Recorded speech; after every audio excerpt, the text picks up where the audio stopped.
لە ڤیدیۆ ڕابردوو بە شوازێکی کورت و پوخت باسی BGP مان کرد وتمان کە ئێمە فڵ مێش BGP بەکارێنین لە ISP-کەی خۆمانە. باشە، بەڵام پێشەوە ئێمە ئەبێ دڵنیا بین کە لوپاکی سەر هەموو ڕاوتەرەکان پینگە بڵن لەلایەن یەکترەوە. بۆ ئەمە پێویست دەکات چێکی OSPF-ەکەمان بکەین شۆڕەن ڕاوتەر OSPF. ئەبینین کە ئێمە لێرە ئەدڤەرتایزی لوپاکەکانمان کردووە.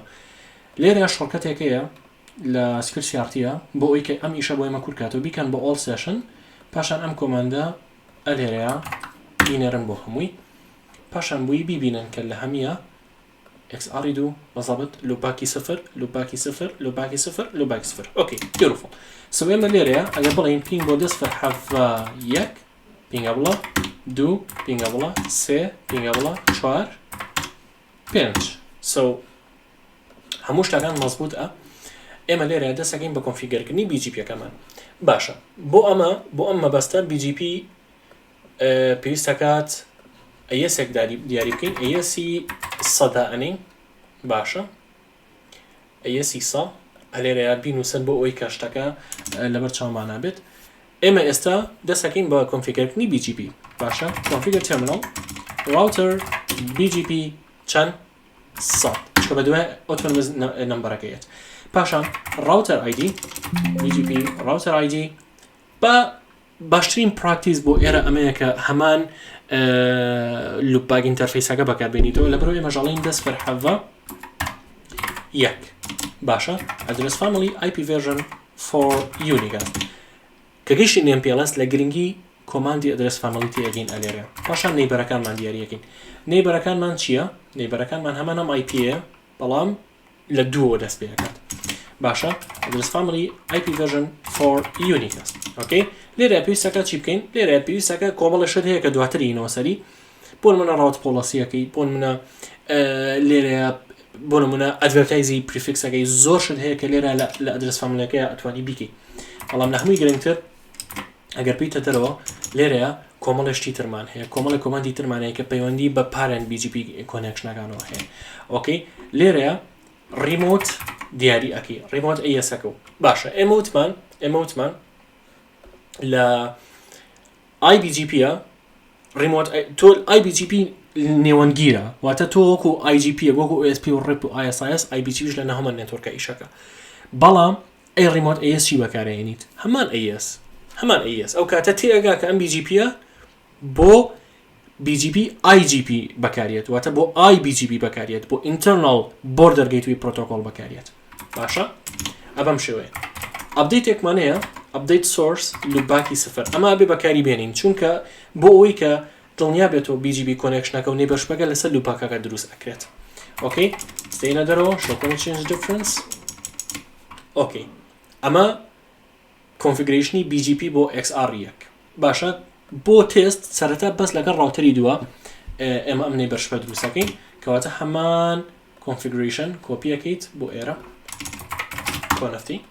باشە، بەڵام لێرە کۆمەڵ شتە گۆڕێ ئەمە بە دوو ئەمە بێ بە یەک.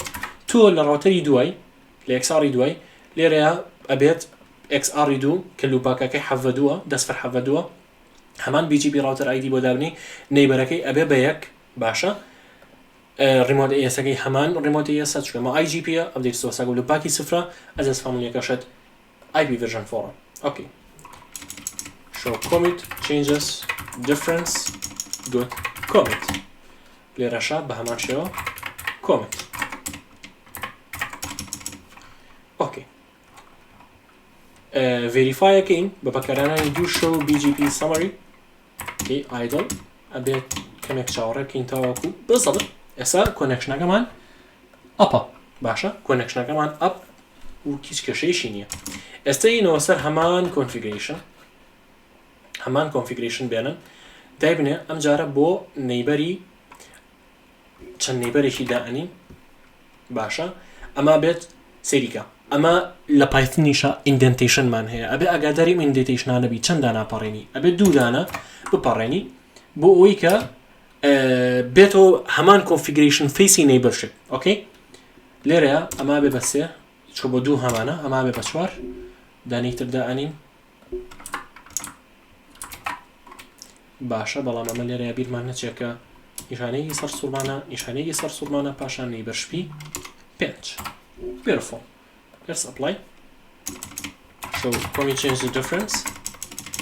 باشە نێبەرشپێکی تازە بۆ 3 بۆ 4 بۆ 5 هەر ئەوەنەش ڕاوتەرمان هەیە show هەمان کۆنفیگریشنە بین بۆ کوێ بۆ ڕاوتەری 2 ئێمە تەنها لەگەڵ یەکە هەمانە ئێستا بێ لەگەڵ 3 لەگەڵ 4 لەگەڵ 5 هەمان بێ بەڵام لەگەڵ 2 پێویستمان پێی نییە باشە کۆمنت XR 3 بەڵام لێرە غەڵەتێکمان کرد وایە غەڵەتەکەمانەوە بوو کە کۆپیمان کرد ڕاوتەر ئایدیەکەمان نەگۆڕی کەواتە لێرە شتێکی تازە فێرە بین ئەویش چییە show commit changes show configuration commit list ئەگەر لێرە سەیری بکەی show configuration changes ئەمە غەڵەتەکەمانە کەواتە ئەتوانین چی بکەین ئەتوانین ڕۆڵباکی بکەین ڕۆڵباک configuration چ شتێک 15 وانە 15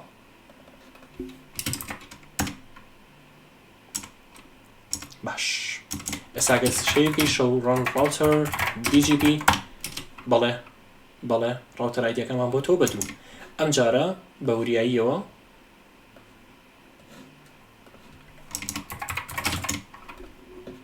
ئەمە بێ بەدوو چکە ئێمە لە ڕاوتەری دوێن ئەوە لە هیچ شتێک ناگۆڕێ نێبەرشە بۆ 3 بۆ 4 بۆ 5 that's it show commit changes difference پێشەوەی بزانین چی ڕۆئات باشە وەکووە بینین کۆماندی ڕاوتەر کۆماندەکە نەما BGP ڕاوتەر ئایدیەکەمان نەما باشە حەڤە 3 حەڤە 4 حەڤە 5 commit اوكي لێرەیە show run router BGP هیچ BGP instanceێکمان نییە configure terminal باشە هەمان BGP connection هەمان BGP configuration ئێنیتە ئێرە باشە بەڵام بیرمان نەچێکە ئەمە بێ بە 3 لەگەڵ چەند و چەند لەگەڵ 3 نییە لەگەڵ یەکە هەمانە لەگەڵ 2 هەمانە لەگەڵ 3 نە لەگەڵ 4 یەک نەیبەرشپیتر بۆ کوێ بۆ 5 لە ئێمە لە کوێین لە ڕاوتەری 3 کەواتە ڕاوتەر ئایدیەکەمانە بێ بە حەڤە 3 لەگەڵ 1 لەگەڵ 2 لەگەڵ 4 لەگەڵ 5 that's it باش هەمان configuration بۆ XR 4 show run router BGP هیچ instanceێکی BGP مان نییە configure terminal لێرەیە ئەمە بێ بە 4 باشە 1 2 3 4 وایە نە وانە ئەمە تەنها 5 ئێمە 5 ڕاوتەرمانەیە 4 کۆنێکشنمان هەیە لەگەڵ 1 لەگەڵ 2 لەگەڵ 3 4 لەگەڵ 4 نابێ 4 لەگەڵ 5 beautiful correct بە هەمان شێوە show run router BGP هیچ BGPێکمان نییە configure terminal باشە ئەمە بێ بە چی ئەمە بێ بە 5 1 2 4 نە ئەمە بێ بە 3 ئەمە بێ بە 4 good ئێستا ئەبێت چی بکەین ئەبێت verify بکەین کە BGP کۆنێکشنەکانمان show BGP summary باشە کەمێک کاتی پێویستە لە ئایدڵێتە دەرەوە باشە ئەمە ئێستا هەموو کۆنێکشنەکانمان ئەپە باشە لێرەیە show BGP summary هەمووی ئەپە show BGP summary هەمووی ئەپە باشە show BGP summary هەمووی ئەپە بێگومان کە XR 5 پێویست ناکە هیچ کێشەیەکی هەبێت بەڵێ کەواتە لە ڤیدیۆیە فێر بووین کە چۆن mesh topology BGP connection نەیبەرشە دروستکەین لە Cisco IIS XR لە ڤیدیۆی داهاتوو باسی ڕاوت ئەدڤەرتایزمنتەکەین لە BGP لەگەڵمان نابن